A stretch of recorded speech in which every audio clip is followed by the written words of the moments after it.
Treasury Cabinet Secretary John Mbadi has insisted that all public entities and county governments must continue using the electronic government procurement system in defiance of a High Court decision temporarily suspending its mandatory use.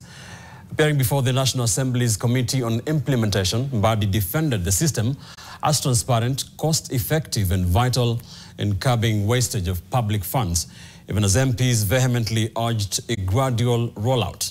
NTV's David Mudoka reports. Since its introduction on July 1st, the e-government procurement system has faced fierce opposition from many public institutions and county governments who argue that it was rushed and implemented without adequate consultation.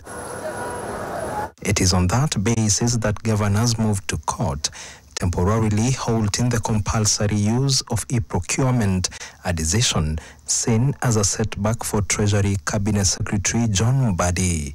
However, appearing before the Implementation Committee on Thursday, Mbadi remained defiant. The courts affirmed that we have a law in place, according to the order, which Correct. Is ex parte, recognizing both electronic and manual.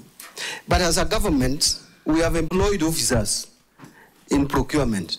We are telling them the most transparent system is e-procurement. Use it. The court has not told me not to communicate to our officers to tell them to use the most transparent one. If there is that order, we will stop. But that order has not been served on me. A position contested by members of the Implementation Committee who demanded to know why the CS was pushing for e-procurement alone. Why not allow the law to continue the way it was? And if you feel that eGPS should be the only system, then bring it to the floor. Let us amend, and let us not let World Bank and those other people out there make decisions on behalf of Kenyans. It should not look like a revolution. And for the record, as a professional, I support electronic procurement. But it has to be done in the correct format. Please allow this thing to move parallel with the other systems.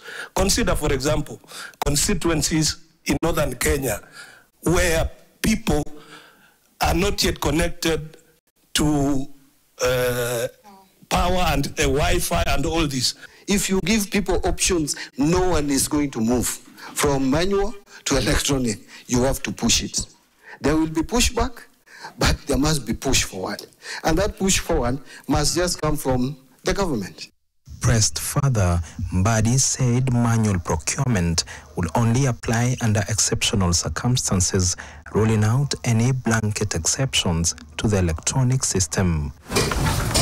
His headline stance, in spite of a court ruling, now leaves thousands of suppliers and public offices at crossroads over which procurement path to follow.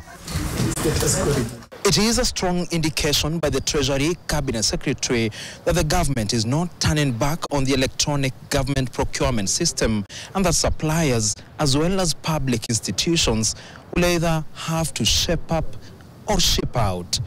David Mudoka, NTV, Nairobi.